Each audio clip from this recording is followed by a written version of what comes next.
और वो पात्र हमको हस्तिनापुर में मिलेंगे। महाभारत का प्रकरण आप लोग सब जानते हैं। कई लोग इसमें छोटी मोटी कथाएं भी कहते रहते हैं, नकल करके मैं भी कह देता हूँ। हस्तिनापुर और ये कुरुक्षेत्र और ये सब महाभारत के माध्यम से आप लोग इन सब का नाम जानते हैं। 5 पांडव थे, कौरव थे, लेकिन क्या होता है जब भाग्य आदमी का खोटा आता है, कोई चीज की होनी होती है तो होनी तो होकर रहे, अनहोनी नहीं होए, लिखा लेख करतार का वन मिट सके ना कोई। परमात्मा ने हम लोगों को सजा देने का काम परमात्मा का नहीं है। हमारे कई बार जैसे रामा जी सरपंच साहब है ना दबोआ, कभी कभी हमारे पास बैठते, जो कछुए महाराज प्रभु की इच्छा है, कोई बुरी बात हो जाए तो बोले प्रभु की इच्छा है। देखिए मैं आपसे निवेदन करूं, भगवान कभी किसी का बुरा नहीं करता है, क्योंकि भगवान में क्रिया शक्ति तो है लेकिन वो अपने आप जनरेट नहीं होती है, विज्ञान की बात है। भगवान में सब ताकत है, वो सृष्टि का निर्माण भी कर दे, प्रलय भी कर दे, सब कुछ कर दे, लेकिन एक जगह गड़बड़ है, बोले वो अपने आप कुछ नहीं कर सकते। उनके लिए कोई सपोर्ट चाहिए, बहाना चाहिए, तब जाकर के वो कुछ कर पाते हैं। आपको एक बहुत बड़ी, जो 70 वर्ष के भी हो गए, मैं एक ऐसी बात आप लोगों को देता हूं जो आपके दिमाग में खटकेगी। कब तक? बोले जब तक इसका निराकरण नहीं कर दूंगा, जब तक, पर वो होगा रात्रि की कथाओं में। वो बात आपको मैं पिन पॉइंट में देता हूं। एक बात बताइए, हनुमान जी महाराज सूर्य भगवान से उन्होंने शिक्षा प्राप्त की, और शिक्षा प्राप्त करने के बाद हनुमान जी महाराज से कहा, सूर्य भगवान ने, बोले तुम मुझे गुरु दक्षिणा दोगे? बोले हाँ। तो बोले एक ही गुरु दक्षिणा है, मेरे अंश से सुग्रीव पैदा होगा, तुम जाकर के सुग्रीव की बॉडीगार्ड बन करके रहना, आंच नहीं आनी चाहिए। गौर से सुना बात को। सूर्य भगवान ने आदेश कर दिया और हनुमान जी उनके साथ किष्किंधा पर्वत पर रहने लगे।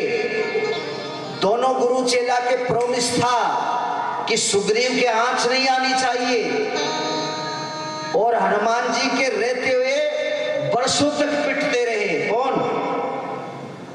सुग्रीव वर्षों तक पिटते रहे, यहां तक कि बाली के महलों से भी निकाल दिया। दोनों बॉडीगार्ड, यानी बॉडीगार्ड हनुमान जी और सुग्रीव, दोनों के दोनों वहां से निकल करके आ गए। वो शक्ति कहां सो रही थी हनुमान जी की? इतने वर्षों तक सुग्रीव को पिटता हुआ देखा, और यहाँ तक भी जब लास्ट में युद्ध हो रहा है राम जी के सामने, तो हनुमान जी वहीं तो थे। शरीर तोड़ दिया, नसें चूर चूर कर दी बाली ने, और दौड़ दौड़ के राम जी के पास आ रहा है। हनुमान जी वहीं खड़े थे, लेकिन गुरु की आज्ञा का पालन की बात ही खत्म हो गई। ऐसा क्यों हुआ? आगे सुनाएंगे रात्रि के रामचरितमानस की कथा में। बोले भक्तवत्सल भगवान श्री कृष्ण गोविंद हरे मुरारी, हे नाथ नारायण वासुदेव, श्री कृष्ण गोविंद हरे मुरारी, हे नाथ नारायण वासुदेव, श्री कृष्ण गोविंद हरे मुरारी, हे नाथ नारायण वासुदेव, श्री कृष्ण गोविंद हरे मुरारी, हे नाथ नारायण वासुदेव। तो महाभारत में होनी और संजोग जो भी बनता है वो देवयोग से अनायास ही वो बन जाता है। पांचों पांडव, ज्यादा इसकी लंबी कथा मैं निवेदन नहीं करूंगा। पांचों पांडव युद्ध का अभी प्रोग्राम बना नहीं था। कौरव और पांडव दोनों भाईचारे से, दिखावे में, लोक दृष्टि में भाईचारे से रह रहे थे, लेकिन आंतरिक रूप से तो उनमें वैमनस्यता थी। परिवार जो होता है, मैं आपको एक सूत्र देता हूं, भागवत के माध्यम से ही है। परिवार में एक सूत्रता, परिवार में अगर प्रेम रखना है तो भले ही आप कृष्ण के भक्त हैं, लेकिन रामचरितमानस को आपको पढ़ना पड़ेगा। रामचरितमानस आपको जीवन जीने का तरीका बताती है। और महाभारत क्या बताती है? बोले महाभारत ये बताती है कि जहां जहां आपको जरूरत पड़े पोलाइटली, विनम्रता की करिए। जहां शास्त्र की जरूरत पड़े शास्त्र उठाइए, और जहां शस्त्र की जरूरत पड़े वहां बंसी को फेंक करके और सुदर्शन चक्र भी धारण करना पड़े तो उसको कर लेना चाहिए। ये भगवान कृष्ण की महाभारत बताते हैं। लाइफ स्टाइल, लिविंग स्टैंडर्ड, ये सारी की सारी चीजें हमें रामचरितमानस बताएगी। लेकिन दुनिया में कैसे रहा जाता है? सरपंच साहब, सतगुरु से सच्चे रहो। क्या बात बताइए, सार है पूरी महाभारत का। सतगुरु से सच्चे रहो, सतगुरु से सच्चे रहो।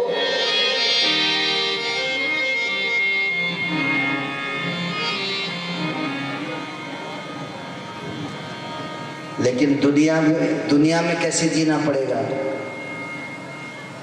बोले दुनिया में ऐसे रहो जैसे लागे दाव।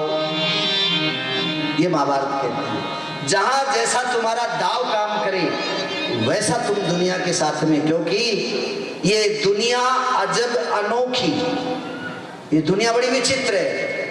बिना बात की बात पकड़ती है, बिना सिर पूछ पैर की बात करती है। इसीलिए तो इसका नाम संसार है। क्या नाम है? संसार।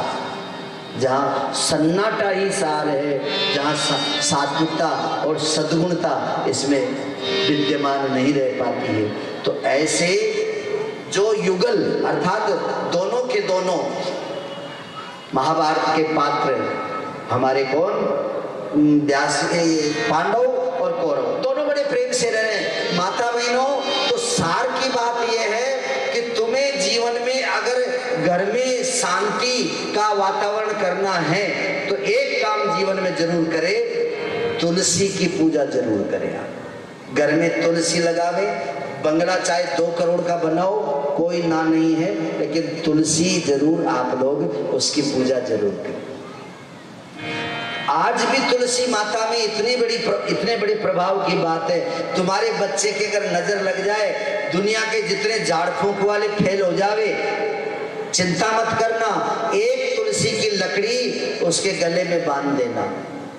तुम्हारे बच्चे के ऊपर नजर तो क्या, कोई मूठ भी अगर डाले तो उसके ऊपर मूठ का भी प्रभाव नहीं होता है, डाकन का भी प्रभाव नहीं होता है, साकिनी का भी प्रभाव नहीं होता, इतना बड़ा प्रभाव उसमें। और तुलसी क्या करती है? तुलसी तुम्हारे परिवार के जितने भी नेगेटिव ऊर्जा है, बाप बेटे में लड़ाई होती है, जिस घर में तुलसी का पौधा, उसकी हवा उस परिवार वालों की लगती है, ये समझ लीजिए कि उनकी नेगेटिव ऊर्जा खत्म हो जाती है।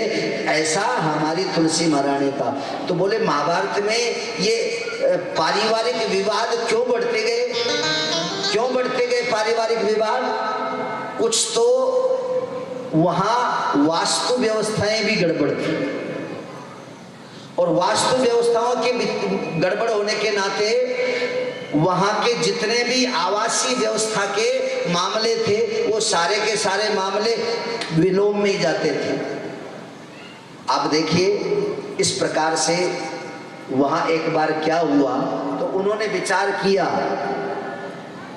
युधिष्ठिर इत्यादि ने और सबने, वहां एक महल बनाया गया जो आप लोग जानते हैं, और उस महल में ऐसी विचित्रता थी कि जहां जल है वहाँ जमीन दिखाई दे, और जहाँ जमीन है वहाँ पानी दिखाई, वो थल दिखाई दे।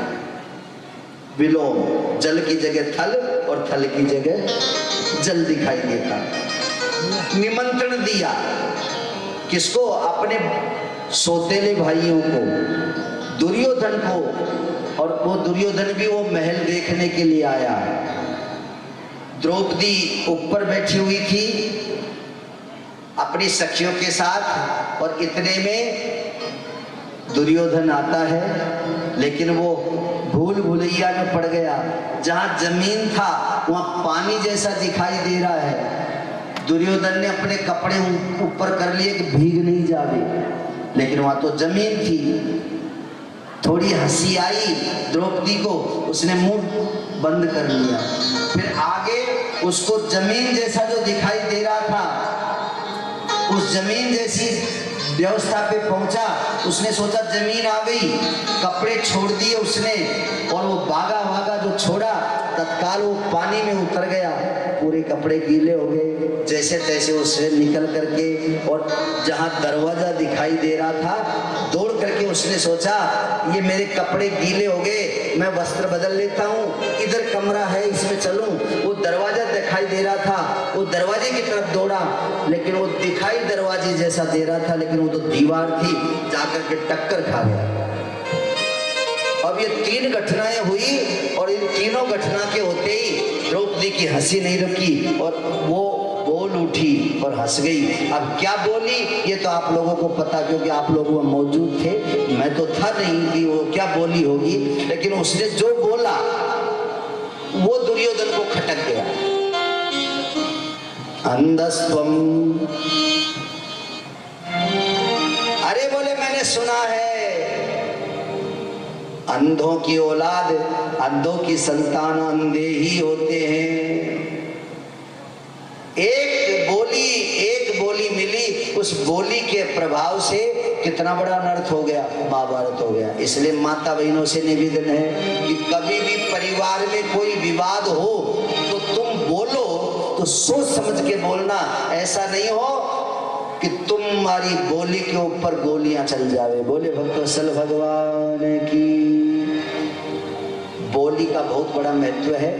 ऐसे उस बोली का प्रभाव द्रौपदी ने ऐसा जहर उगला, और उस जहर को सुन करके, और दुर्योधन ने फिर नाना प्रपंच किए। आप लोग जानते हैं, जुआ का किया, उसमें भी हार गए, और जब हारे तो द्रौपदी रजस्वला स्थिति में बैठी है। लेकिन मैंने कल आपसे कहा था माता बहनें बाल काटती है, यहाँ देखना उस द्रौपदी के भी बाल पकड़ करके सभा के मध्य में लाया गया, और सभा मध्यात उसको खड़ा करके और वस्त्र हरण करने के लिए दुशासन। आप इनके नामों का विश्लेषण देखिए। एक का नाम दुर्योधन, दुर्प्लस योजनात धनम, अर्थात खोटी नीति से, खोटे रास्ते से, खोटे मार्ग से कमाया हुआ, जिसको आप 2 नंबर का कहते हैं, 2 नंबर का धन, उसको दुर्योधन। लेकिन जानते हो इसका बाप कभी भी दुर्योधन नहीं कहा इसको।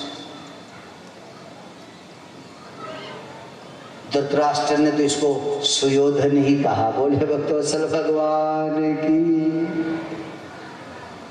दुर्योधन है, और दूसरे का नाम क्या? दुशासन।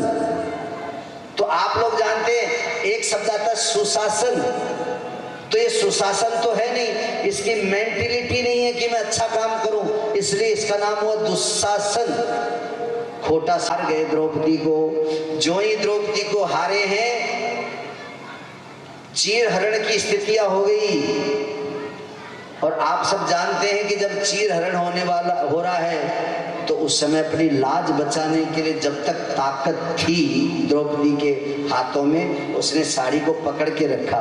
लेकिन दुशासन के सामने तो सब बेकार हो जाता है। उन्होंने साड़ी को ढीली दे दी, साड़ी छूट गई। साड़ी छूटने के पश्चात धीरे धीरे अब वो साड़ी खींचने लगी। उन्होंने भगवान को याद करना प्रारंभ किया।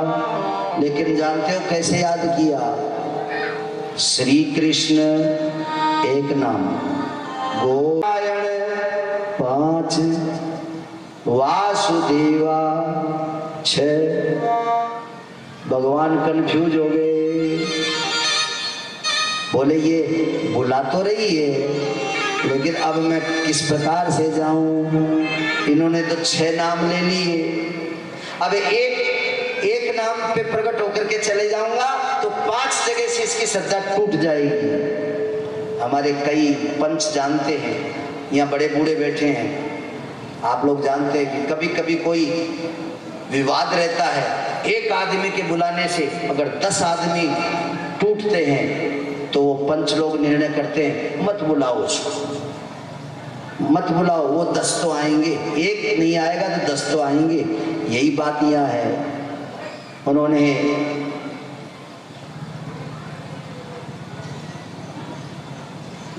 एक निवेदन बीच में मैं कर दूं, कथा तो आगे चलेगी ही। मैं कल भी कहना भूल गया था, हमारी माता बहनों से, पुरुषों से, मैं आपकी बस्ती में यहाँ आपकी सेवा कर रहे हैं और हम भी आपके पुत्र रूप में ही हैं, और आप लोग भी थोड़ी सी दया ये रखा करो कि जब हम यहाँ बैठे हैं, गर्मी में बोल भी रहे हैं और हमारा नियम है चाहे सर्दी हो गर्मी हो 4 घंटे बोले 5 बोले, हम एक बूंद भी पानी की नहीं लेते। पर मैं तुमसे नहीं कहता हूँ कि तुम पानी मत पीना, लेकिन एक प्रार्थना जरूर करता हूँ, अपने घरों से, आप लोग घरों में बिस्लरी की खाली बोतलें बहुत पड़ी है, तो कल से सब माता बहनें अपने साथ एक थैला लावे, उसमें बढ़िया फ्रिज का पानी ठंडा ठंडा चिल्ड भर करके ले आवे और 2-2 घूंट जब भी प्यास लगे पट से पी ले और पट से वो बोतल रख ले। एक बात। दूसरी बात, 2 बात होगी। या देखो पानी आता है न जाने टैंकर में, फिर उसको टंकी में डालते हैं, बर्फ डालते हैं, छोटी हाथ भी,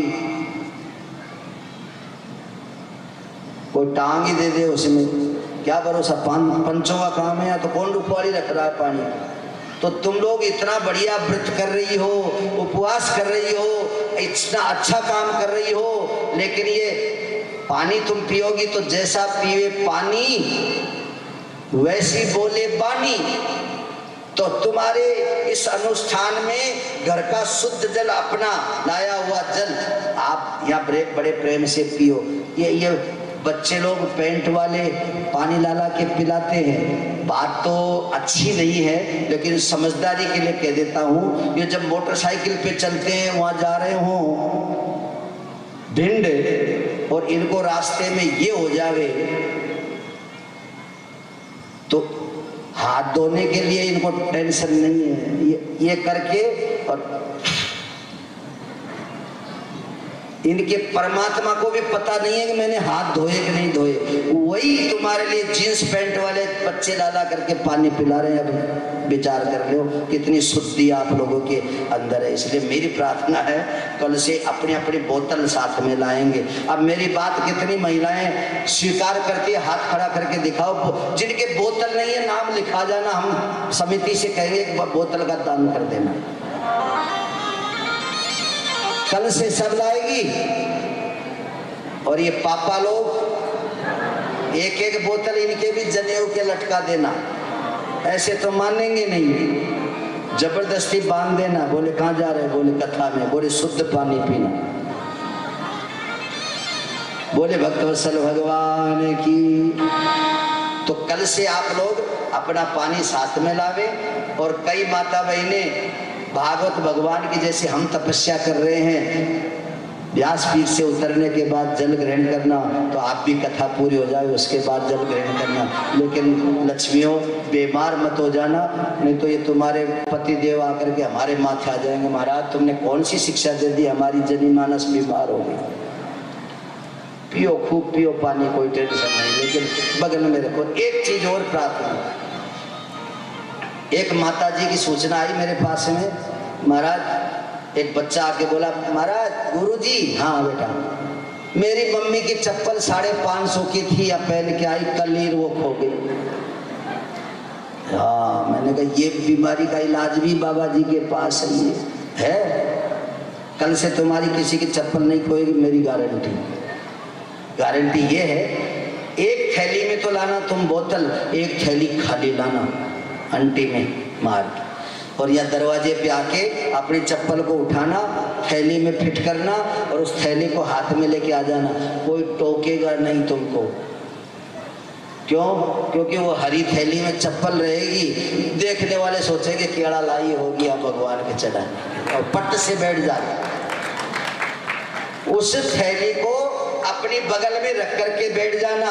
कोई जाने केला की थैली है, बगल में धरते हुए भी वो देखेगा कि माता जी धर ली, तो वो सोच लेगा कोई प्रसंग आएगा जब चढ़ाएगी, बोले भद्रसल भगवान। और वो जो तुम्हारी थैली है ना, वो तो प्रसंगों के ऊपर ही बांटे जाते हैं, गैर प्रसंग पे थोड़ी बांटे जाते हैं। जो थैली में रखोगे ना, वो तो कोई मौका आ जावे, प्रसंग आ जावे तो ही बढ़ता है वो केला। तो ऐसे हर किसी को केला थोड़ी दिया जाता है। वो प्रसाद तुम्हारे पास रखना, बोले भक्तवत्सल भगवान की।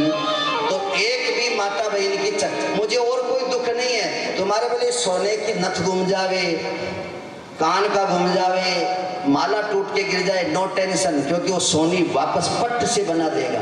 लेकिन चप्पल नहीं घूमनी चाहिए। सबसे बड़ा टेंशन चप्पल का ही होता है, और सारी दुनिया इसी से डरती है। हार से कोई थोड़ी डरता है। तुम्हारे लड़ाई हो जावे और कोई हार खोल करके उसके सटासट देने लगे तो उसकी बेइज्जती होगी क्या? लेकिन चप्पल कितना पावर है उसमें। वो खोल करके जो पटापट बरसाना शुरू कर दिया तो 3 लोग 14 भवन में देवता भी राजी हो जाते हैं कि आज तो आनंद हो रहा है। बोले भक्तवत्सल भगवान की। इसलिए सोने से भी महंगी चप्पल है, और उस सोने से भी महंगी चप्पल का मैं आपसे निवेदन करता हूं कि एक थैली में भर करके उस चप्पल को, उस स्वर्णमयी व्यवस्था को आप अपने पास रखना। हाथ खड़ा करो। कल से दोनों बात कौन कौन मानेगी? भले घर की बेटियां होगी वो तो मान लेगी, एक ही नहीं माने ना नहीं है, अपने पास में लेके बैठे। क्योंकि पर्दे के पीछे लक्ष्मी बसती है, इसलिए पर्दे में अगर चप्पल भी है तो तुम्हारी एक 50 पैसे की थैली में बेचारी चप्पल रहे तो कोई टेंशन मत करना। बोले भक्तवत्सल भगवान श्री कृष्ण गोविंद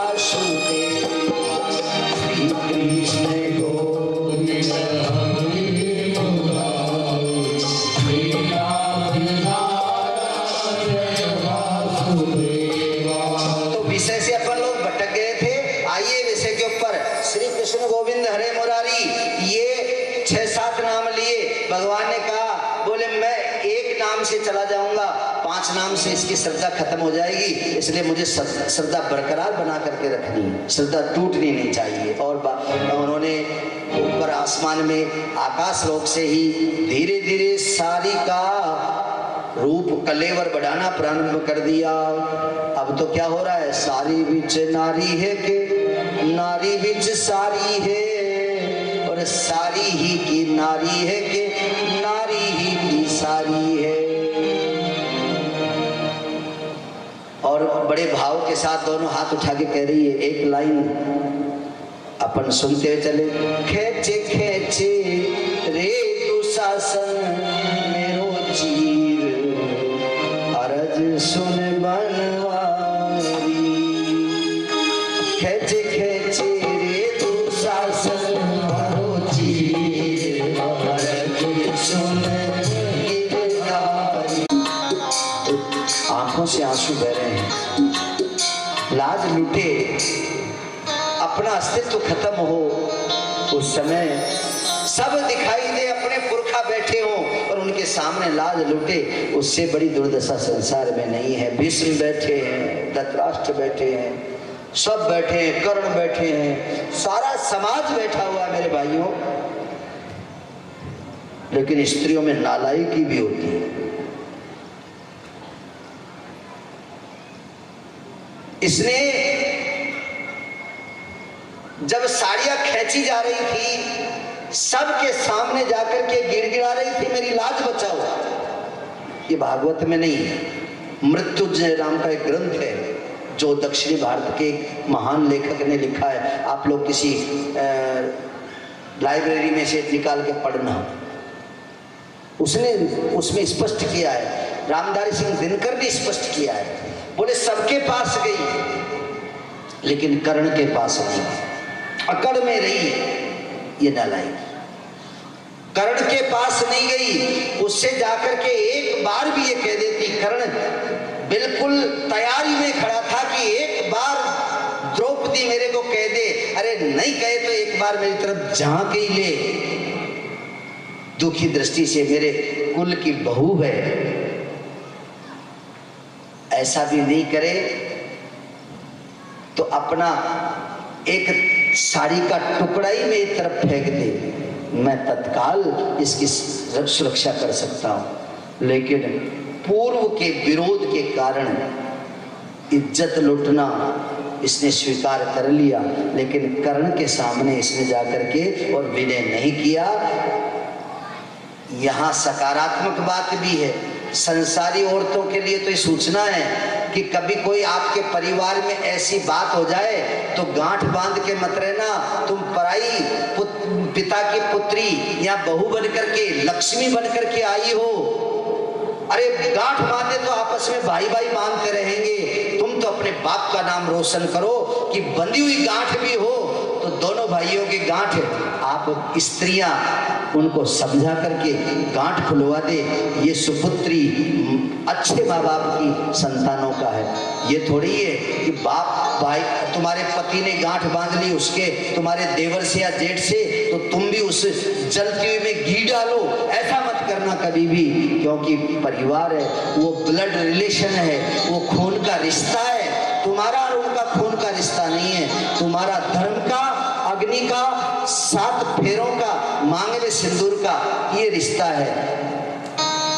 अब आप सोचोगे हमारा तुम्हारा हल्का रिश्ता हुआ क्या? नहीं, इनका एक ही रिश्ता है, ब्लड रिलेशन खून का, उसके बाद कोई रिश्ता नहीं। और तुम्हारा मांग 1, फेरा 2, कुलवधू 3, ऐसे करके कितने रिश्ते का वजन तुम्हारे माथे पे डला हुआ है, परिवार का कितना बड़ा वजन तुम्हारे ऊपर है। इसलिए माता बहनों से मेरा निवेदन है, तुमको अबला कहा जाता है, तुमको नारी कहा जाता है। नारी की डेफिनेशन, नारी, नारी का संधि विच्छेद करे, न प्लस अरी, न प्लस अरी, न का मतलब नहीं, अरी का मतलब दुश्मन, अर्थात संसार में इनका कोई दुश्मन ही नहीं है, उसका नाम नारी है। अब तुम ये परिभाषा मैंने बोल दी, अपने कलेजे में तोल लेना कि तुम्हारी कितनी तो दुश्मनी है और कितनी तुम्हारी जाकर के परिवार में मित्रता है। बोले भक्तवत्सल भगवान की।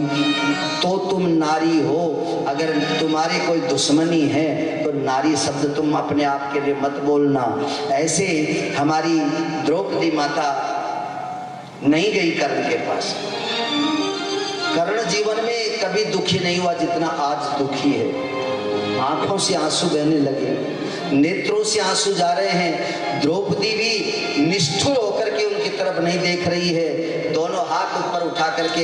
यहाँ दूसरा पहलू भी है, बोले संसार का सहारा क्या लेना, ऊपर वाले का सहारा ले लो, वो सबका सहारा एक ही है। उन्होंने दोनों हाथ ऊपर उठाए और प्रभु से सच्चिदानंद रूपाय विश्वोत्पत्त्यादि हेतवे, ऐसे उस परमात्मा का ध्यान करके उस मातेश्वरी ने भगवान को ध्यान किया। भगवान ने वहां साड़ियां बढ़ा दी।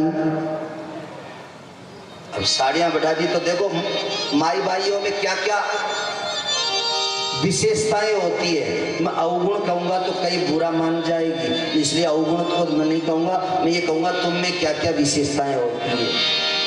भगवान साड़ी को बढ़ा करके और द्रौपदी की लाज बचा करके उसके बाद अपने वहां जो 16,108 पटरानियां हैं उनके बीच में जाकर के बैठे। सब पटरानियों ने उनको घेर लिया और कहने लगे, क्यों जी, ये हमारी जो ननद है ये इतनी बड़ी हो गई, जो तुमने संसार में सबसे ज्यादा उसका पहरावनी करी, उसका मायरा कर दिया, उसको इतना बड़ा तुमने सम्मान दे दिया। आखिर में इसके पीछे रहस्य क्या है? क्योंकि हमें पता है प्रभु 16,108 कह रही है, हमें पता है बिना कारण के तुम कार्य नहीं करते हो, तुम्हारा कोई कोई हेतु है इसमें, इसलिए हेतु के आधार पर तुमने साड़ी बढ़ाई है। भगवान कृष्ण कहने लगे, हे पटरानियों सुनो, बहुत पुरानी वृंदावन में जब मैं रहा करतो, वो बहुत पुरानी समय की बात है, हम एक बार एरा पटेरा के जंगल में खेल रहे थे, सखियां पानी भरने के लिए आई और मैंने सबको उठा उठा करके और मटकियां ऊंचा दी। ऐसी स्थिति में वहां सब खेल चलता, सारी सखियां मोह से प्रेम करती। हमारे इस प्रेम को सुनकर के एक बार मिलने के लिए प्रभास क्षेत्र ये द्रौपदी भी आई और ये भी हमसे बड़े प्रेम से बात करती थी, इतना आत्मीयता है इसकी। अचानक क्या हुआ, अटखेली करते करते वो जो पटेरा की घास पड़ी थी, उस पटेरा की घास से मेरी अंगुली कट गई तो और सखिया और पटरानियां जितने भी बोले तुम्हारी जैसी, वो दौड़ी कोई पुराना कपड़ा मिल जाए, वो उस चक्कर में दौड़ने लगी। और ये मेरी बहन द्रौपदी, इसने अपनी नई साड़ी को फाड़ा और उस नई साड़ी को फाड़ करके मेरी अंगुली से उसने बांध दिया। क्या वो धागे बड़ भागे, हम रहे अभागे, यानी तुम अभागे रह गए, तुम काम नहीं आए, लेकिन वो कपड़े का टुकड़ा काम आया। और बोले जितने धागे थे मैंने ब्याज सहित एक एक धागे का मैंने हजार साड़ियां एक एक धागे की बनाई, और वो साड़ियां पूरी नहीं हुई, उसके पहले तो वहां खेल ही खत्म हो गया, मेरी तो पैरावनी ही बाकी रह गई है। बोले भक्तवत्सल भगवान की। परमात्मा बड़े दयालु हैं, उन्होंने कौरव की तरफ, पांडवों की तरफ सेनाओं की थोड़ी सी कमी है, लेकिन उनकी तरफ भगवान कृष्ण रथ पर बैठे। अब एक बात विचारने की है, सब जानते हैं, इसको ज्यादा विश्लेषण करने की जरूरत नहीं, जिसका रथ परमात्मा चलावे उसकी कभी हार नहीं होती है। और इसी आधार पर भगवान कृष्ण ने कहा था गीता में कि हे अर्जुन, सर्वधर्मान परित्यज्य मामेक शरणं व्रज। हे अर्जुन, सारे धर्मों को छोड़ दे और मेरी शरण में आ जा। अब धर्म क्या होता है ये आपको आगे के प्रसंग में बताएंगे।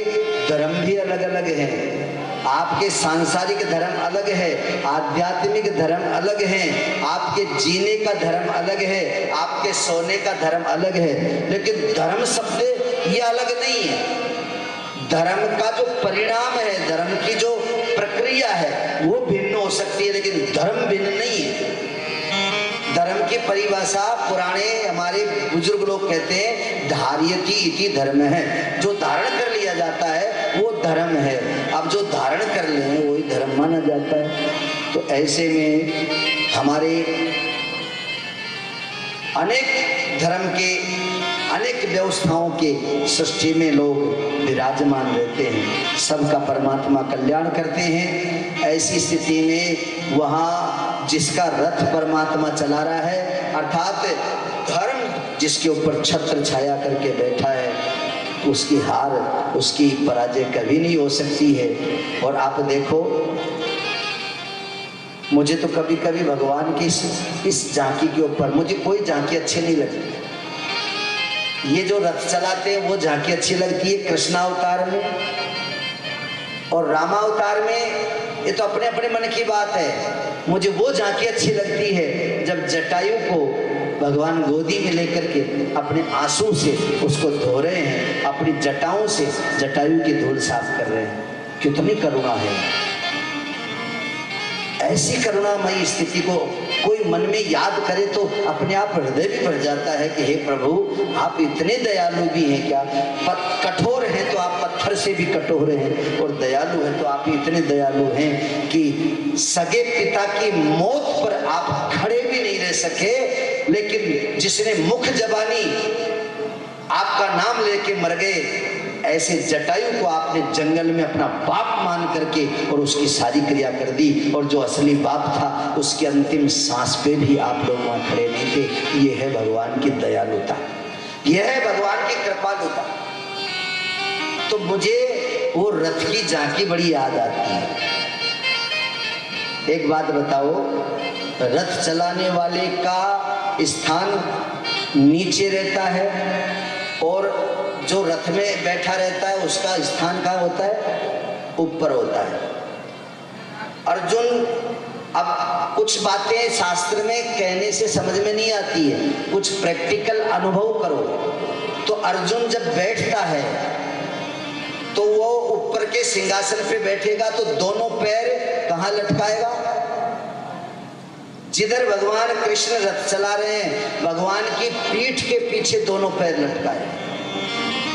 कंडीशन देखना, जब दोनों पैर उन्होंने लटका दिए तो जो ही अर्जुन के पैर खत्म होंगे नीचे लटके हुए, तब भगवान का कंधा शुरू होगा। वो इतने नीचे बैठे हैं कि अर्जुन के दोनों पैर भगवान के कंधे के पास आ रहे हैं। अब बहुत बड़ी कंडीशन आपको बता रहे हैं, ध्यान देना, एकदम दिल थाम करके सुनना इस बात को। दोनों पैर लटके हुए हैं। युद्ध ड्राइवर बन गया तो भी उसको मजाक में, आओ सारथी। अरे 2 करोड़ की गाड़ी चलाना तो धनी अलग, मालिक अलग, ड्राइवर अलग, उनका कोई लेना देना ही नहीं है। जरूरत हो तो बात करो, नहीं तो ड्राइवर अपनी मस्ती में मस्त और वो मालिक अपनी मस्ती में मस्त। लेकिन वो ड्राइवर, महाभारत का ड्राइवर, वो तो मालिक से कनेक्ट था। और ऐसे में वो महाभारत का युद्ध हुआ, भगवान ने उनका कल्याण किया, और युद्ध होने के पश्चात समस्त प्रकार के जितने मरने वाले थे वो सब सिस्टम से मरते चले गए। मारने वाला तो परमात्मा था, नाम किसी किसी के चढ़ता रहा, और ऐसे में वो समस्त प्रकार के जितने भी युद्धों की प्रक्रिया थी वो सब समाप्त हुई। और समाप्त होने के बाद में युद्ध की शांति होने के पश्चात उस समय क्या हुआ था, वो जो आपके अश्वत्थामा इत्यादि है, इन्होंने क्या किया गड़बड़, इन्होंने गड़बड़ ये किया कि उसी दौरान द्रौपदी के 5 पुत्रों को इसने सोए हुए बेटों को काट डाला रात में, और रात्रि को जब उनका वध कर दिया, दूसरे दिन इसको पकड़ करके बुलाया, और बुला करके उनके माथे के ऊपर जो मणि लगी हुई थी उस मणि को खींच लिया। पागल की तरह हो गया, घूमने लगा। लेकिन इसको यही विचार दिमाग में रहा, मुझे कभी भी बदला लेना है, मुझे बदला लेना है, बदला लेना है।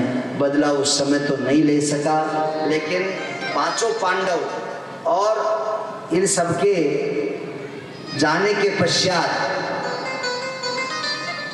जब वो हिमालय में जाकर के 5 पांडव वहाँ, ये समझ लीजिए, कहते हैं कि वहाँ हिमालय में पिघल गए, या यूँ समझिए वो वहाँ जाकर के समाधिस्थ हो गए। लेकिन पीछे की जो पीढ़ी थी इसमें जाकर के यहाँ एक ऐसी स्त्री थी जिसका नाम उत्तरा। उत्तरा के गर्भ था, गर्भ में बालक पल रहा था। अश्वत्थामा ने विचार किया कि एक बीज बाकी रह गया है और तो सब निपट गए, इसको भी मारूं। उन्होंने काल कृत्या, शास्त्रों में काल कृत्या कहते हैं मूठ, पूरा पंडाल को लंबा, और जो मूठ चलाई जाती है ना,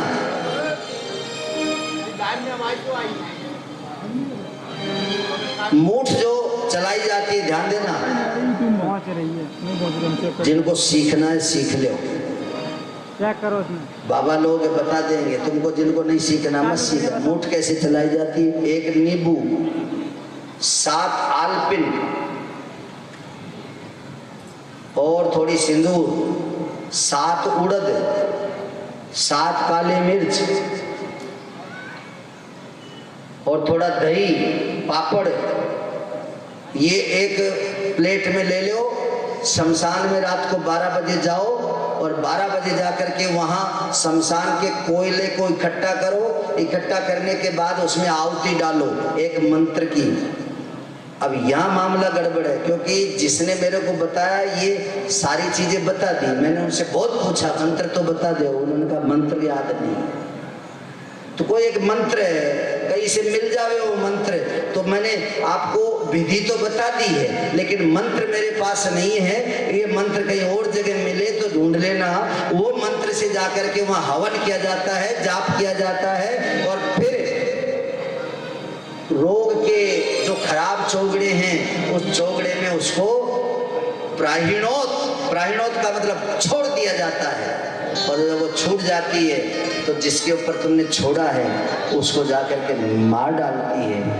ये ही कालकृत्या उसने छोड़ा।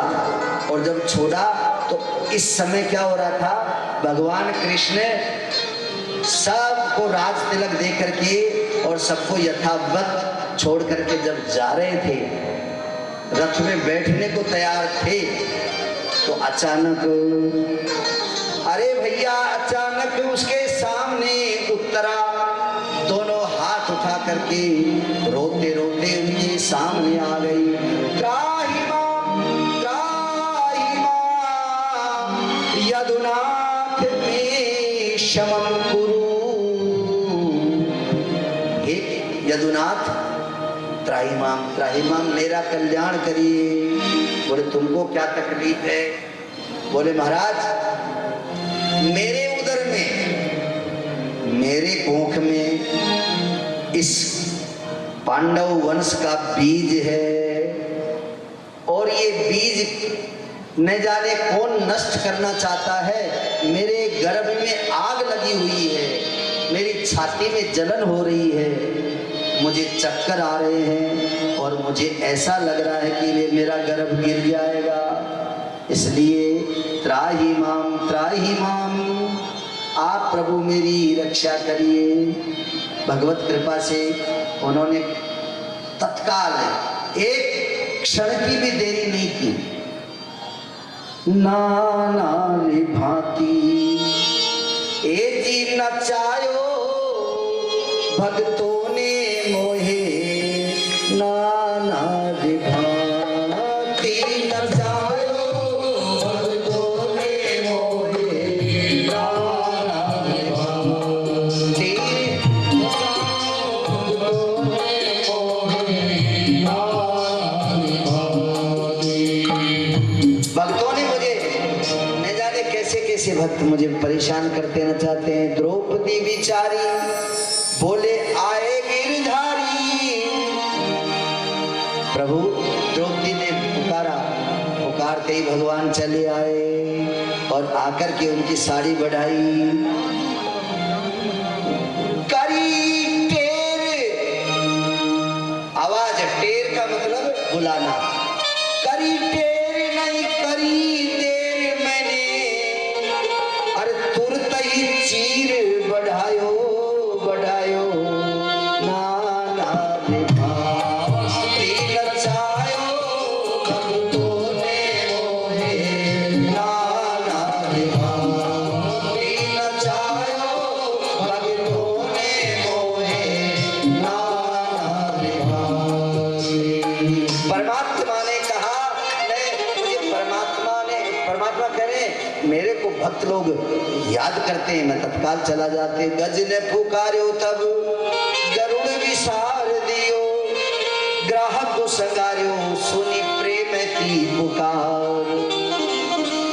आज उत्तरा भी कह रही बार भगवान ने क्या किया, तत्काल अंगुष्ठ मात्रेण छोटा सा शरीर, सूक्ष्म शरीर धारण किया और कानों में होकर के और माता जी के उदर यानी गर्भ में प्रवेश कर गए। और जो ही गर्भ में प्रवेश किए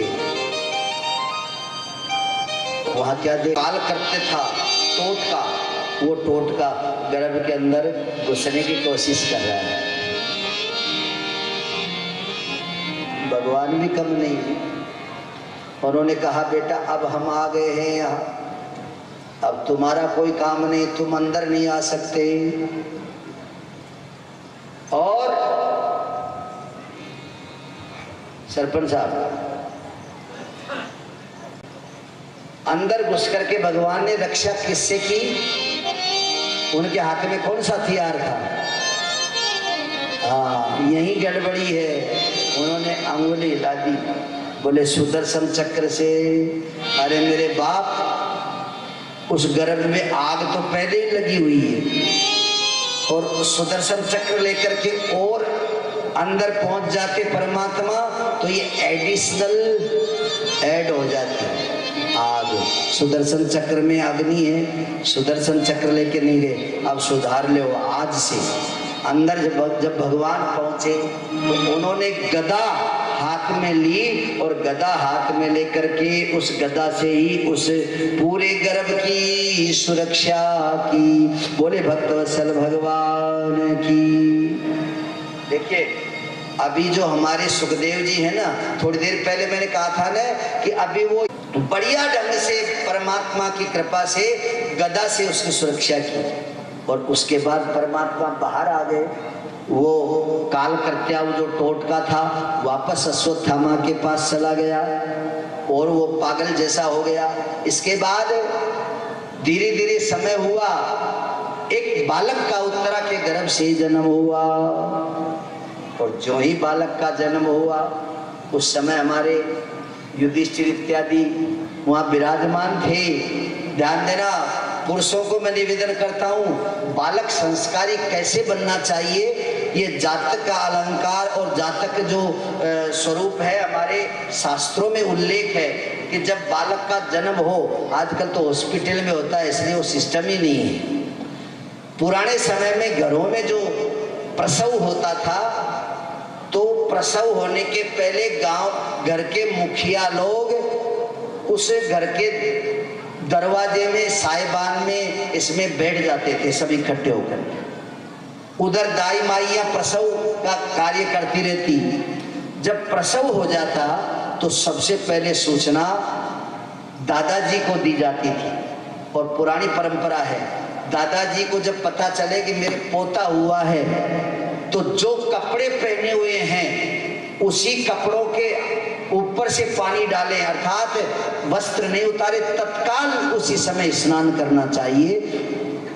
मानोगे तो गारंटी से लाभ होगा, और नहीं मानोगे तो जैसे चल रही है गाड़ी धक्कम पेट वैसे चलती रहेगी, कोई टेंशन वाली बात नहीं। दादाजी को तत्काल स्नान करना चाहिए, दादाजी नहीं है तो पिता को करना चाहिए, और पिता को स्नान करने के बाद उसी समय 1.25 किलो, 5.25 किलो, 11.25 किलो इतने तिल मनी मन में दान कर देना चाहिए कि आज मेरे पोता हुआ है, मैं 1.25 किलो तिल दान दूंगा।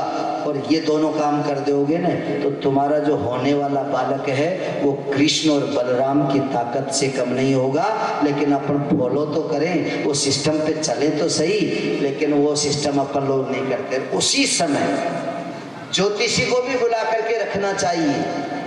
ज्योतिषी को बुला करके जो ही जन्म का टाइम है उस बिल्कुल टाइम टेबल से उसका नामांकन संस्कार करना चाहिए। घड़ी, फूल, नक्षत्र, योग, लगन इत्यादि निकाल करके बालक का नामांकन संस्कार कर देना चाहिए।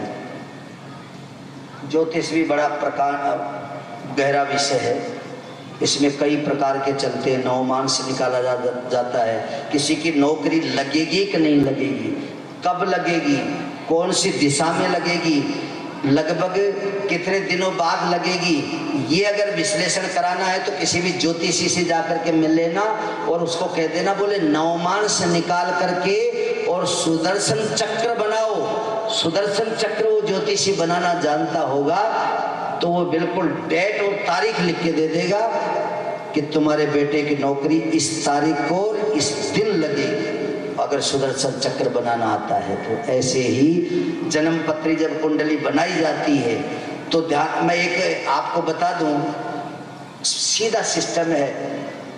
कुंडली जो बनती है वो 4 को खाने वाली, उसको बीच में से चीर देना, यानी एक लाइन डाल दो मन में। ऊपर अगर राहु है और आधे भाग में नीचे अगर केतु है, यानी पहला, दूसरा, तीसरा, चौथा और 10वां, 11वां, 12वां इन स्थान में कहीं राहु हो और नीचे अगर केतु हो तो वो काल सर्प योग बन जाता है। किसी से पूछने ही मत जाओ, देख करके कुंडली और कह दो है तो काल सर्प है, उसका निवारण करो। और मांगलिक अगर तुमको देखना है तो मांगलिक देखने के लिए संख्या लिख लो, पहला, चौथा, आठवां, 12वां, ये 4 जगह के ऊपर मंगल लिखा हो, चारों में से एक भी जगह, पहला, चौथा, 8वां, 12वां, इन चारों में से एक जगह भी मंगल लिखा हुआ हो तो समझ लेना ये बेटा या ये बेटी मांगलिक है। उसकी मंगल भात पूजा करा करके ही आगे जीवन में उसका व्यवस्था हो सकती है। तो ये छोटी छोटी चीजें हैं। युधिष्ठिर जी महाराज ने भी बड़े बड़े विद्वान वहां बिठा रखे थे। जन्म हुआ बालक का, और बालक का जन्म होते ही जन्म लेने के बाद बालक रोता है। ये भाई साहब रोए, बालक जन्म लेते ही माँ की गोद में और झूलने में पालने में हिलोरे लेता है।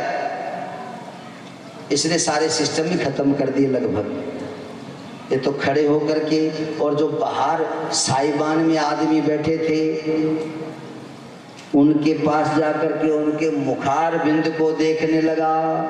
सर्वे जनानां मुखम ददृशु, सारे के सारे मनुष्यों के मुखार बिंद देखने लगा। अब तुम समझ गए होंगे क्योंकि बुद्धिजीवी लोग हैं। वो बालक क्या देख रहा था? सब आदमियों के मुख को वो देख रहा था कि थोड़ी देर पहले मेरी माँ के गर्भ में जब मैं था और वो गदा लेकर के कौन पहलवान मेरी रक्षा कर रहा था, मैं उसको देखना चाहता हूँ। ऐसे सब देव मनुष्यों को वो देख रहा है। या एक सूत्र और आता है, सर्वे जना परीक्षा कृते इति परीक्षिता। सारे आदमियों की वो परीक्षा कर रहा है कि वो गदा वाला ये है क्या? अरे बोले ये नहीं है, तो बोले ये गदा वाला होगा। फिर पास में जाकर के देखा, बोले ये भी नहीं है। ऐसे करके उसने सारे आदमियों को देखा, परीक्षा ली, कोई भी नहीं निकला। ब्राह्मणों ने तत्काल उसकी जन्म कुंडली तो देखी नहीं, उसकी गति और मति देख करके उसका नामांकन संस्कार किया। बोले सब लोगों की परीक्षा ले रहा है, इसलिए इसका नाम होगा परीक्षित। बोले परीक्षित महाराज की। लक्ष्मण दास जी महाराज का जन्म हो चुका है, वहीं से बैठे बैठे डोक दे लो।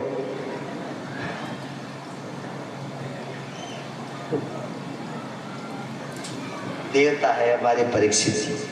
हे भगवान, वो तक्षक नाग से तो बचाना इनको। प्रभु की कृपा है। परीक्षा करते धीरे धीरे वो अन्नदाता बड़े होने लगे।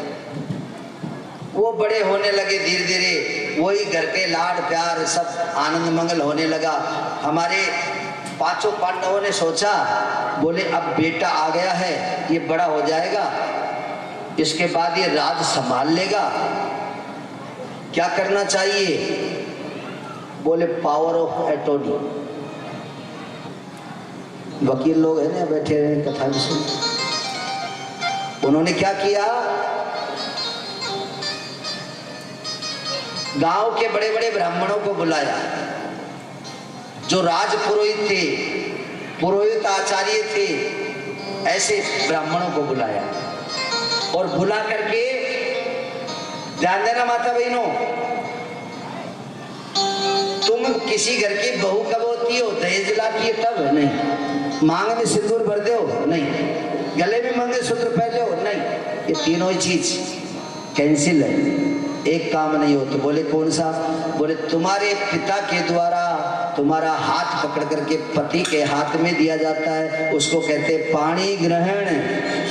सारी फॉर्मेलिटी हो जावे लेकिन ये हाथ पकड़ाई का काम नहीं हो तो धर्मपत्नी नहीं मानी जाती है।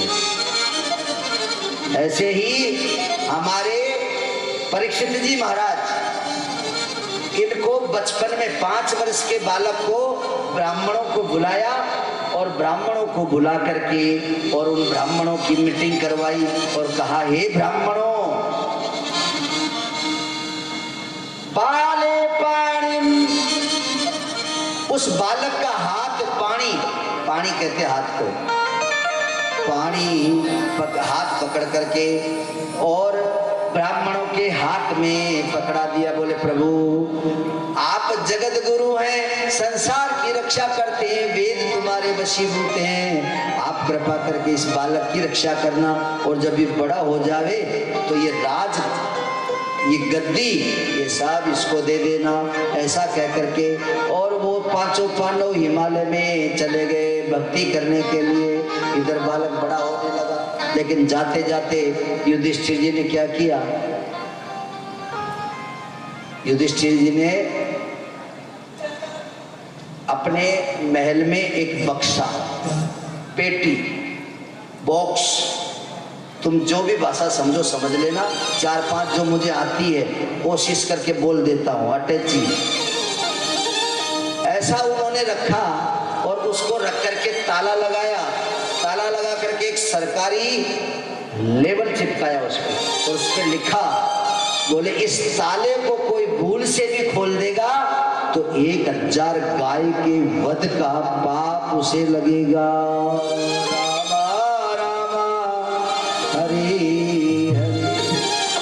वो बक्सा रख दिया।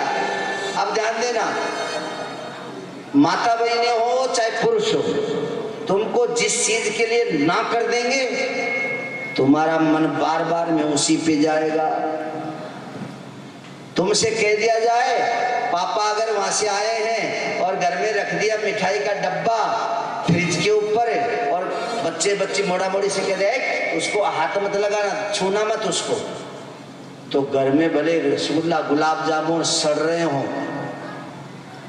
लेकिन फिर भी हमारा मन तो उस डब्बे पे ही जाएगा, क्योंकि उसके लिए मना किया, निषेधाज्ञा जारी की है, इसलिए मन उसी पे जाएगा।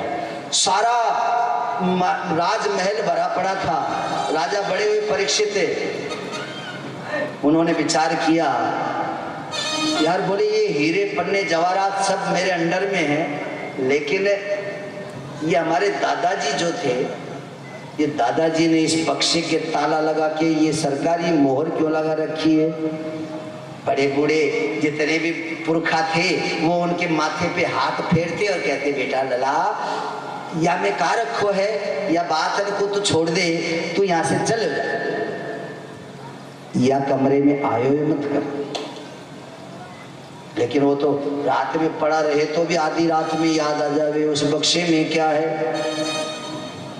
समय बीतता गया, देखो जी होनी बड़ी बलवान, इसे कोई मत जानो झूठी, इसे कोई मत जानो झूठी, इसे कोई मत जानो झूठी, देखो जी होनी बड़ी बलवान, इसे कोई मत जानो झूठी।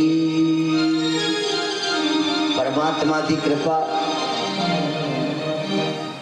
अभी यहाँ इसको रोजाना टेंशन में रहने दो। किसको? परीक्षित को।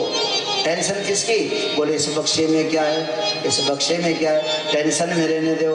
अब चलते थोड़ा सा तीसरी जगह।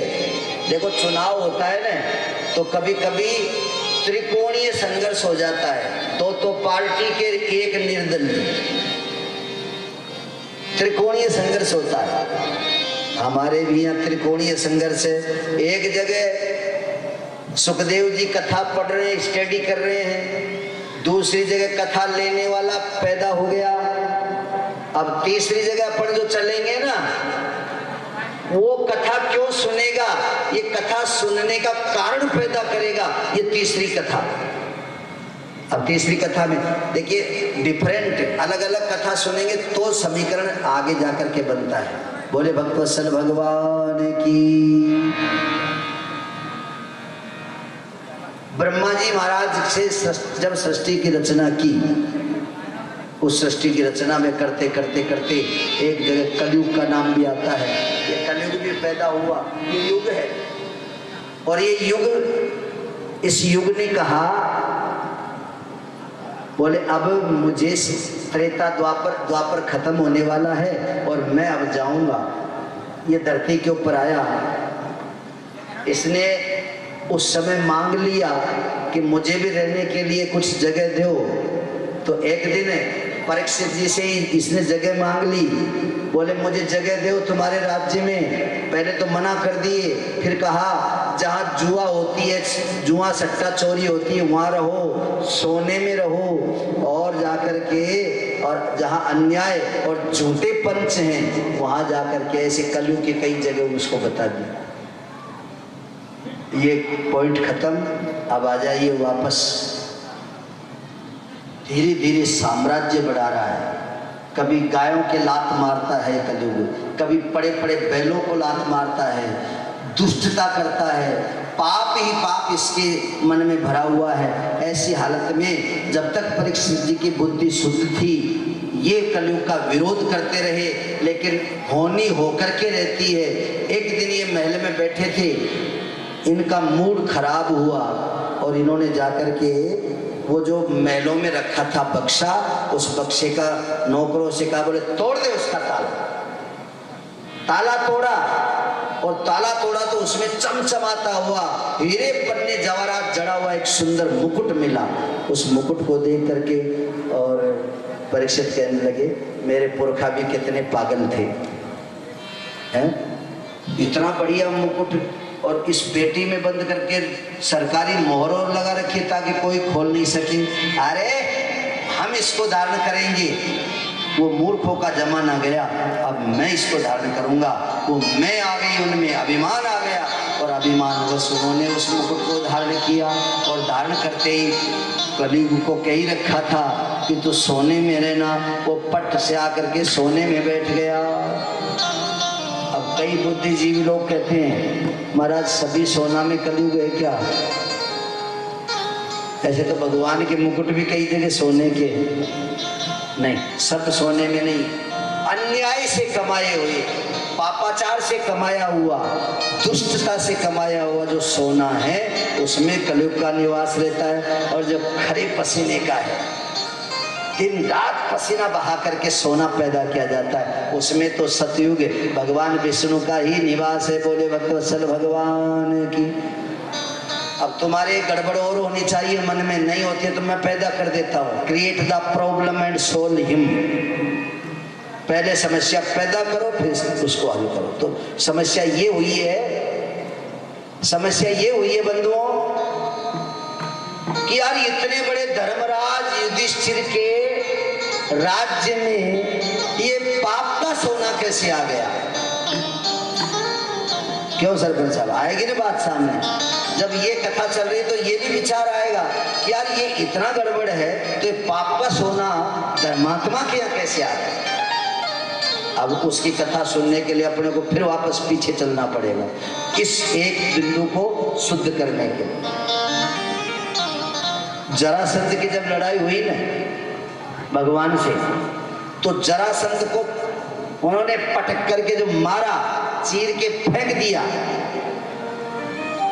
उस समय भीम ने और कोई चीज नहीं अच्छी लगी, भीम ने झट से उसका मुकुट उठा लिया जरासंध का। अब कथा आगे बढ़ती है। जरासंध का मुकुट उठाया, उसका बेटा वो आकर के गिड़गिड़ाने लगा, बोले मेरे पिताजी के मुकुट को मत ले जाओ। राजा अगर हारता है तो साम्राज्य भले ले लेते हैं लेकिन मुकुट नहीं लेते हैं, ये तो हमारे खानदान की पगड़ी है, इस पगड़ी का अपमान मत करिए। नहीं माने, भीम ने जाकर के एक लात मारी, उसके चला हट, और उसकी आत्मा दुखा करके और वो मुकुट लेके आ गए। लेकिन जब वो मुकुट लेके जा रहे थे, पीछे से वो चिल्लाया जरासंध का बेटा, बोले जाओ, मैं तुम्हें श्राप देता हूं, मेरे बाप की तुम आन बान और शान लेकर के जा रहे हो, मेरी आत्मा दुखी है, जो भी इस मुकुट को तुम्हारे वंश में माथे पे रखेगा उसका विनाश हो जाएगा। बोले भक्तवत्सल भगवान की। श्री कृष्ण गोविंद हरे मुरारी, हे नाथ नारायण वासुदेव। श्री कृष्ण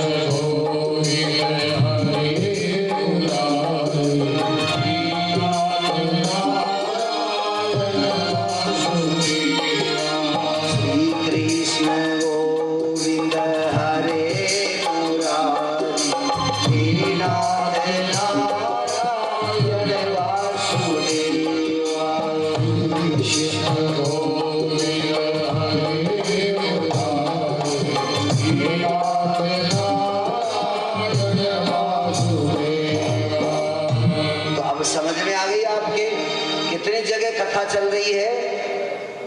सुखदेव जी पढ़ाई कर रहे हैं, परीक्षित महाराज आगे उस कथा को सुनने की तैयारी में लगे हुए हैं। कलयुग अपना काम कर रहा है, मुकुट अब अपना काम शुरू कर रहा है। जो ही मुकुट को धारण किया वो कलयुग उनके उस सोने में विराजमान हो गए, और सोने में विराजमान होती बुद्धि घूम गई। शिकार खेलने के लिए चले, और वह शिकार खेलने के लिए चले तो आप जानते एक संत जी के गले में उन्होंने मरा हुआ सर्प डाल दिया। कारण आप सबको पता है, पानी मांगा, बाबा जी समाधि में थे, पानी नहीं पिलाया और उठा करके सर्प को गले में डाल दिया। चले आए, जब उनका बेटा श्रृंगी उन्होंने जाकर के देखा कि मेरे पिता के गले में किसी ने सर्प डाल दिया है। उसने सर्प को उठाया, देखा वो तो मरा हुआ है। उसने श्राप दिया। 5 वर्ष का बालक, ध्यान देना, भारतीय संस्कृति में 5 वर्ष का बालक भी श्राप और वरदान देने की ताकत रखता है। तुम्हारे वंश में छोटे छोटे बालकों को आप अपन लोग भगवान इसीलिए कहते हैं क्योंकि बालक भगवान होता है, वो श्राप भी दे देता है और वो आशीर्वाद भी दे देता है।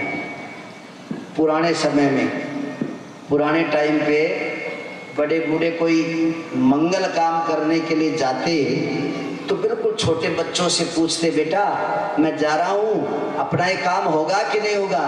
तो बच्चा अटखेली करते करते उस चीज को बता देता, वो उसकी वाणी सिद्ध हो जाती। तो कहने का मतलब है कि बालक जो है वो भगवान का रूप होता है। बालक में किसी प्रकार का कोई द्वेष नहीं होता, उसमें किसी प्रकार का राग नहीं होता, वो मात्र एक भगवत स्वरूप होता है। ऐसे हमारे 5 वर्ष के श्रृंगी ऋषि, लेकिन उनको अच्छे बुरे का तो विवेक है। उन्होंने अच्छे बुरे के विवेक को काम में लेते हुए उन्होंने कहा कि जिसने भी मेरे पिता के गले में ये सर्प डाला है, ये 7वें दिन जिंदा होकर के और उसको डस लेगा। बोले भक्तवत्सल भगवान की। सज्जनों, भगवान की कृपा ऐसी हुई, इस बात की सूचना परीक्षित को शाम को मिल गई। बोले तुम जिसके गले में सर्प डाल करके आए थे, उनके बेटे ने तुम्हारे लिए जो श्राप दे दिया है, अब तुम उससे मुक्ति प्राप्त करने का कोई उपाय कर ले हो। और उन्होंने बड़े भाव के साथ में उपाय करने की विचार किया, क्या करना चाहिए। पंडितों को बुलाया, बोले कोई अनुष्ठान जानते हो क्या? पंडितों ने हाथ खड़े कर दिए, बोले कोई अनुष्ठान नहीं। बोले क्यों? महाराज परीक्षित जी, कोई विशेष अनुष्ठान करेंगे तो कम से कम उसमें 9 दिन चाहिए, और तुम्हारी तो मृत्यु 7 दिन में हो जाएगी, इसलिए 9 दिन का अनुष्ठान बिना कोई काम नहीं हो सकता। अच्छा, ऐसे करते करते उन्होंने विचार किया क्या करना चाहिए। संतों ने कहा, बोले तुम तो जाकर के नदी किनारे, गंगा किनारे जाकर के विराजमान हो जाइए, यमुना किनारे जाकर के कोई भी तीर्थ नदी के किनारे आप बैठ जाइए। वहाँ पर जाकर के वो बैठे, सारा गांव यानी पूरी नगर परीक्षित के साथ में जाकर के बैठ गया। सब चिंता कर रहे हैं हमारे राजा की मुक्ति कैसे हो।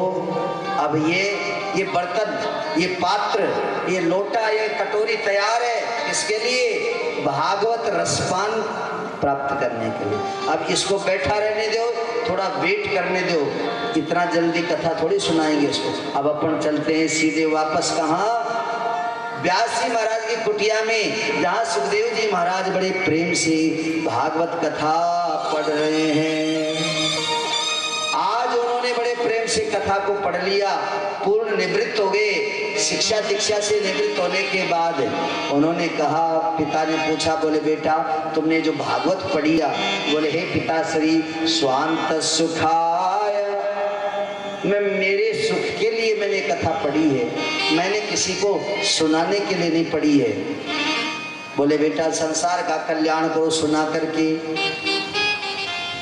अब क्या कह रहे हैं, सुखदेव जी कहने लगे, अरे बोले पिताश्री ये संसार भागवत सुनने योग्य नहीं है। कुपात्र को अगर ये ज्ञान दे दिया जाएगा तो देने वाला और लेने। और इधर जब चले तो वहां परीक्षित के पास में बड़े बड़े ऋषि बैठे हैं, भृगुर वशिष्ठ देवल देवरात असित कण्व, ये सारे महात्मा वहां बैठे हैं, सब विचार कर रहे हैं कि परीक्षित का कल्याण कैसे होवे। इतने में श्रीमन नारायण नारायण नारायण, श्रीमन नारायण नारायण नारायण, श्रीमन नारायण नारायण नारायण, नारायण नारायण करते करते नारद जी महाराज पधार गए। और जो ही नारद जी महाराज पधारे, सब लोग खड़े होकर के उनका अभिवादन किया। कहने लगे, बोले महाराज यहाँ बड़ा संकट है। क्यों? बोले परीक्षित को श्राप हो गया है, इनको जाकर के कोई कथा सुनाने वाला नहीं है। बोले कथा कैसी? बोले तो हम भी नहीं जानते, क्योंकि उस समय तक कोई जानता नहीं था भागवत भी कुछ होती। उन्होंने कहा इनकी मुक्ति करने वाला कोई ऐसा अनुष्ठान। नारद जी को तो पता था, मैंने व्यास जी से कथा लिखवाई है, उनके बेटे ने पढ़ी है और इसकी सख्त जरूरत परीक्षित को है। अब ये समीकरण कैसे बिठावें? नारद जी महाराज चल पड़े। रास्ते में मिले कौन? रास्ते में मिले उनको सुखदेव जी महाराज जाते हुए, और उन्होंने कहा, भो साधो क्षणम तिष्ठ मदवार्तायां शृणु। अरे ओ सुखदेव जी महाराज थोड़ा ठहरो ना, मेरी भी बात सुन ले। बोले तुम क्या कहना चाहते हो? बोले मैं ये कहना चाहता हूँ कि तुम्हारे पिताजी से भागवत पढ़ करके आए हो। बोले हाँ महाराज। तो इस भागवत को एक राजा को सुना दीजिए। उन्होंने कहा, ये विनिमय का सौदा नहीं है कि तुम राजा को सुनवाओगे उससे मोटी दक्षिणा मुझे मिल जावे, ये मैं नहीं कर सकता। नहीं। बोले महाराज उसके आत्म कल्याण के लिए आप उसे कथा सुना दे भागवत की। बोले नहीं सुना सकता। अब तुम खुद विचार कर लो, नारद जी के चंगुल से कोई आदमी छूट जाएगा क्या? सुखदेव जी कितने बुद्धिमान हैं, भगवान का अवतार है, लेकिन ये डोकरा भी तो कम नहीं है। इस बुढ़ऊ ने उनसे कहा, बोले ठहरो, मेरी दो बात का उत्तर दे दो। बोले कौन सा? बोले एक कहानी सुनाता हूँ। बोले सुनाओ।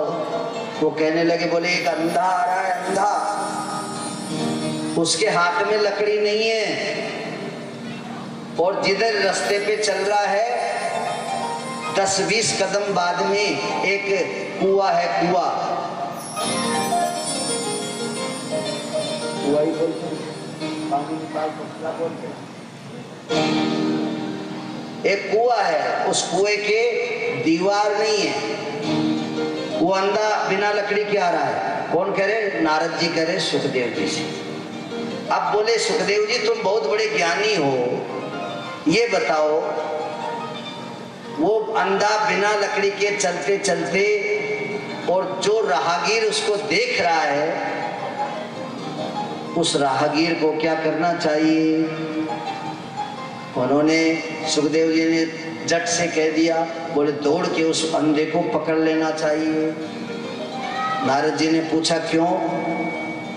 अरे बोले उसके हाथ में लकड़ी नहीं है, वो गिरेगा, गिरेगा तो मरेगा, मरेगा तो उसकी हत्या का दोष देखने वाले को, आंख वाले को लगेगा। अच्छा, बोले आप इस बात पे कायम है? बोले हाँ कायम हूँ। फैसला नहीं बदलोगे? बोले नहीं बदले। तो बोले महाराज आपको भागवत का ज्ञान है और इसकी जरूरत परीक्षित को है, अगर तुम उसे नहीं सुनाओगे तो 7 दिन में वो मर जाएगा और परीक्षित मरेगा तो उसका 302 तुमको ही लगेगा। बोले भक्तवत्सल भगवान की श्री कृष्ण गोविंद हरे मुरारी, हे नाथ नारायण वासुदेव,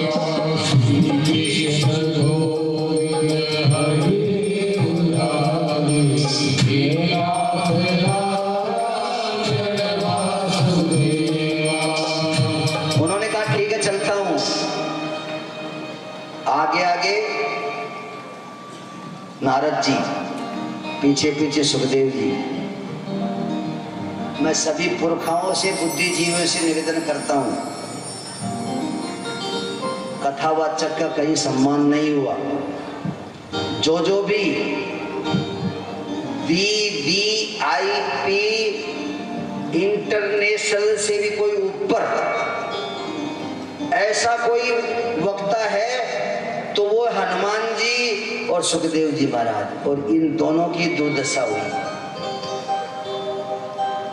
सुखदेव जी महाराज जब हस्तिनापुर में होकर के निकलने लगे तो हस्तिनापुर में उस समय तक वहां के बच्चों में बड़ा आतंक था। वो सबके सब छतों पे चढ़ गए और सुखदेव जी महाराज के ऊपर मलमूत्र का त्याग करने लगे, कोई थूकने लगा, कोई धूल फेंक रहा है। ऐसे अपमान को भी सहन करके सुखदेव जी महाराज नगर को पार करके इस परीक्षित के पास में पहुंचे। मान सम्मान की कोई परवाह नहीं करी। वहां जाते ही सब लोग खड़े हो गए और सुखदेव जी महाराज को आसन पे बिठाया और फिर उनसे आप बातचीत होने लगी। बोले हे महाराज, ये परीक्षित है, 7 दिन में मरेगा, आप कृपा करके और इसके मुक्ति का उपाय कोई हो तो आप बताइए। उन्होंने कहा 7 दिन तो बहुत होते हैं, 1 घड़ी आधी घड़ी आधी में पुनियाधि, तुलसी संगत साधु की हरे कोटि अपराध। अर्थात संसार में 7 दिन तो बहुत बड़ी बात है। 7 दिन में तो आदमी बहुत कुछ कर सकता है। ये 1 घड़ी में आधी घड़ी में लव निमेष परमाणु युग, इसमें भी जाकर के और ये मुक्ति को प्राप्त हो सकता है। उन्होंने पुरातन राजाओं का, जिन्होंने आधी घड़ी में मुक्ति को प्राप्त किया, ऐसे राजा महाराजा, सूर्यवंश के राजा महाराजाओं का उदाहरण दिया। और उदाहरण देने के पश्चात सुखदेव जी महाराज को वहां बैठ करके और कथा सुनाने लगे। सूत जी कहते हैं, हे महात्माओं, अब तक तो मैं कथा कह रहा था, लेकिन अभी भी कथा तो मैं ही कहूंगा, लेकिन अब उसमें बोलने वाले सुखदेव जी रहेंगे। आज सुखदेव जी महाराज यहाँ आ गए हैं। अब कथा का आनंद कल से प्रारंभ विशेष रूप से होगा और बड़े आनंद के साथ में उस कथा को सुनेंगे। लेकिन मुझे इस बात का विचार आ रहा है कि मैंने कल भी कहा था आप रात्रि को भी आवे। रात्रि को वही 20-25 तो महिलाएं थी और 5-25 पुरुष वर्ग थे, ऐसे करके रात्रि का। लेकिन आप ये मत समझो, दिन में जितना आनंद आपको भागवत महारानी के माध्यम से मिलता है, ये मत समझना रात्रि का आनंद भी इससे दुगना इसलिए, मैं ये नहीं कह रहा कि बहुत बढ़िया कथा है, दुगना इसलिए कि अभी आनंद सिंपल है, सिंगल हैंड है। कारण धूप पड़ रही है, पंखी हिला रहे हैं, पसीने आ रहे हैं, तो ये आनंद अकेला ही है भागवत का। और रात को डबल आनंद क्या आता है, इधर तो रामचरितमानस की कथा, इधर ठंडी ठंडी हवा के झोंके और रात्रि शीतल मंद सुगंध हवा बहती है। ये दो आनंद रात्रि को मिलते हैं। तो मैं ये निवेदन करता हूँ बाहर के पुरुषों से भी, माता बहनों से भी, कि आप कृपा करके रात्रि को भी पधारें। 7:30 बजे यहाँ पांडाल में आकर के आप विराजमान हो जावें। ये जो संगीत मंडली बैठी है, मेरे को आज सुबह एक बालक आया, कहने लगा महाराज आप भजन नहीं गाते हो। हमने कहा बेटा जब हम पढ़ने जाते थे तो संगीत विद्यालय 4 किलोमीटर दूर था हमसे। तो हम केवल भागवत पढ़ने में जाते थे, इस माह दिन अस्त हो जाता तो हम संगीत पढ़ने जाते ही नहीं थे। अब जो संगीत नहीं पढ़ा, जो संगीत नहीं सीखा, वो संगीत क्या बोलेगा। एक आध भगवान का नाम जो कीर्तन का रूप में आता है, वो कीर्तन तुम्हारा मनोरंजन करा देते हैं। अब संगीत वाला मामला थोड़ा सा मेरे पास कमजोर है, लेकिन हमारे यहाँ संगीत आचार्य जो संगीत विद्यालय में टीचर है, ऐसे हमारे रामेश्वर जी हैं। आप 7:30 बजे आ जाए तो आधा घंटा तक इनके मुखारविंद के सुंदर सुंदर भजन, जो महाकाल के मेले पे स्टेज पे इनके भजनों की प्रस्तुति उज्जैन प्रशासन करता है, वो आप लोगों को सुनने को मिले। और दिन में भी 11:30 बजे आ जावे तो तुम्हारे भजन सुनने की जो डोज है ना, वो इच्छा, वो 5-7 भजन इनसे सुन लो, वो पूरी हो जावे तो फिर कथा सपाटे से चले। इसके बीच में कोई भजन वजन नहीं, केवल कथा सूखी सट, इसमें कोई लेना देना नहीं तो भजन गाना शुरू कर दे तो हर 15-20 मिनट बाद में फिर भजन, 20 मिनट बाद फिर भजन। तो भजन का रस तो मिल जाता है, लेकिन कथा का रस चला जाता है। इसलिए हमारे निर्मोही अखाड़े के खानदानी प्रक्रिया में ये भजन वजन का थोड़ा सिस्टम कम है। तो आप लोगों को अगर उसका आनंद लेना है तो आप यहाँ पधार जाया करें और बड़े प्रेम से भजन का आनंद लिया करें। आज मुझे विश्वास है बालिका महिला मंडल बन गया होगा, युवा मंडल भी बन गया होगा, वही आरती देंगे और वो आरती देने के बाद वही प्रसाद बांटेंगे महिलाओं में। और मैं निवेदन करता हूँ कि आरती की थालियाँ सब जगह घुमाया करो, क्योंकि आप ये मत समझो अपना पराया का भेद मत मानो। ये भी मेरे गुरु भाई है, मैं भी इनका गुरु भाई हूँ। इनके भी यहाँ जैसे आश्रम है वैसे हम लोगों के भी आश्रम है। आप लोग जो यहाँ थाली में ₹1-2 अठन्नी चढ़ाते हैं, आशा करके बैठे रहते हैं, वो आ जावे दक्षिणा तो उसको यहाँ से ले जाके अकोड़ा की दक्षिणा को और आश्रम के ऊपर वहाँ संत सेवा भक्त सेवा ये करेंगे। इसलिए आरती दूर तक भी ले जावे और जो आरतियाँ सब इकट्ठी हो जावे वापस ला करके हमारे जो पूजनाचार्य जी हैं इनके पास में ले आवे। और प्रसाद भी आप लोग सब लेकर के जाएं, प्रसाद का आप लोग परित्याग नहीं करें, लेकिन शाम को जरूर से जरूर आने का आप लोग प्रयास करेंगे। हमारा तो क्या है, हमारे तो गिनती के दिन हैं। आज शायद 22 तारीख हो गई, तो 20 गई, 21 गई, 22 गई, ऐसे जाते जाते 4 जुलाई भी आ जाएगी। आप लोग अगर शाम को समय पर नहीं आते हैं तो नुकसान में आप लोग ही रहेंगे, हम लोगों को कोई नुकसान नहीं। बोले भक्तवत्सल भगवान की। आरती के दर्शन करेंगे। पैंट पुसेट वाले नहीं भैया, बाबाओं को दे दो। महाराज जी आ जाओ आरती को।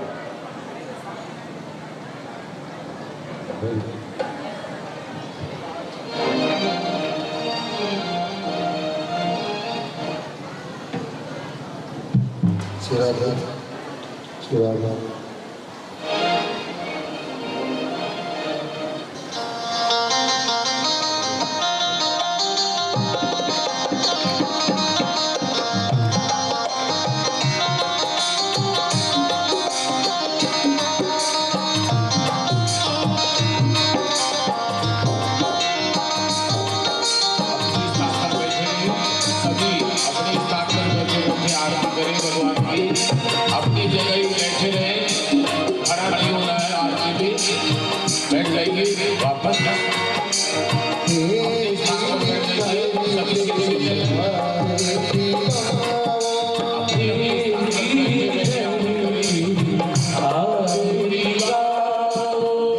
पीछे जो माताएं खड़ी हैं उनसे अनुरोध है कि आप बैठ जाइए। सबसे पीछे से आवाज अगर आप तक पहुंच रही है तो आप बैठ जाइए, अपने स्थान पर बैठ जाइए। माता बहने, ये माता बहन सुन रही हो तो जा रही हो वहीं बैठ जा।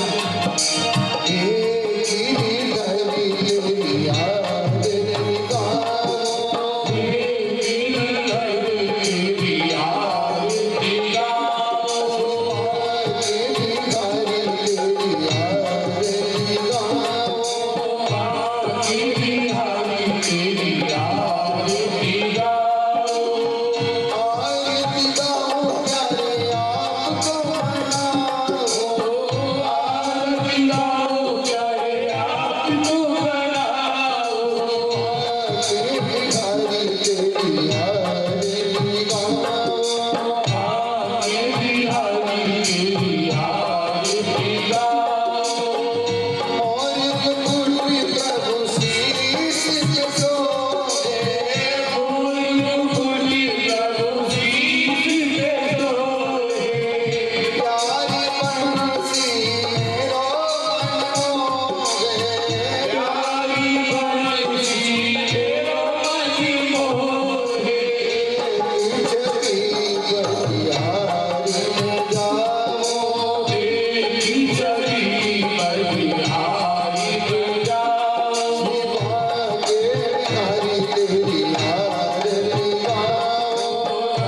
आती हो सुख दुख जीवन साथ आपको, सुख दुख जीवन साथ आती हो श्री चरणों में बलि बलि जाओ, श्री चरणों में बलि बलि जाओ आगे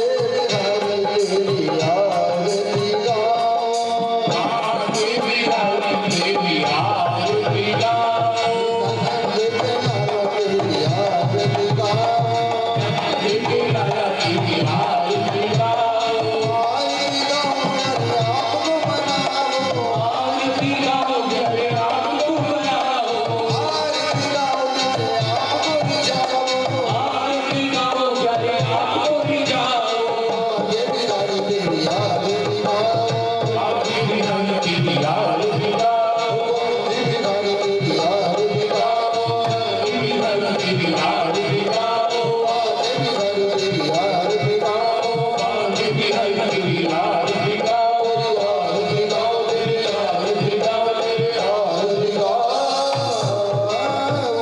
बोले वृंदावन बिहारी लाल की जय, बांके बिहारी लाल की जय, भागवत महापुराण की जय, परीक्षित जी महाराज की जय, सद्गुरुदेव भगवान की जय, शिव नमः पार्वती पते हर हर महादेव। कार्यकर्ता अपनी व्यवस्था संभाले, आगे आगे आरती और पीछे पीछे प्रसादी का वितरण प्रारंभ करें। जय श्री राम। देखिए इस मंच की मर्यादा है कि आप जब आरती होने का आप अपना स्थान न छोड़ें, क्योंकि आप अगर खड़े हो जाते हैं तो पीछे वाले जो बैठे रहते हैं उनको आरती दर्शन का लाभ नहीं मिलता है। तो आपसे अनुरोध है कि आप जहाँ बैठे वहीं बैठे रहे, दोनों टाइम सुबह और शाम की आरती आप अपना स्थान न छोड़ें। ये निर्मोही अखाड़ी की इस कथा का नियम है, तो अतः इस नियम का आप पालन करें। कल गुरुदेव ने हमने यहाँ से मंच से बोला था कि समिति का गठन करना। देखो समिति गठन इसलिए की जाती है कि यहाँ पर अभी कथा प्रारंभ हुई है, कथा का रंग चढ़ेगा, आगे आगे बहुत सारे उत्सव आपको देखने को मिलेंगे, दर्शन लाभ मिलेगा। इन उत्सवों में बालिका मंदिर की आवश्यकता पड़ेगी और भक्तों की जो कार्यकर्ता है उनकी आवश्यकता पड़ेगी। तो बिना संगठन के बिना गठन के वो कार्य शायद पूर्ण नहीं हो सकता है। तो अतः मेरा अनुरोध है कि अगर अभी गठन नहीं हुआ है तो शाम तक या कल शाम तक आज सुबह जब भी आपको समय मौका मिले समिति का गठन करें और एक रजिस्टर मेंटेन करें।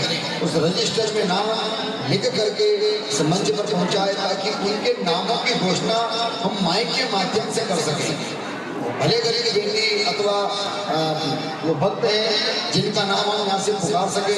आगे व्यवस्था हमारे संचालक महोदय दे रहे हैं। जैसे प्रेम से सभी लोग जयकारा लगाएं।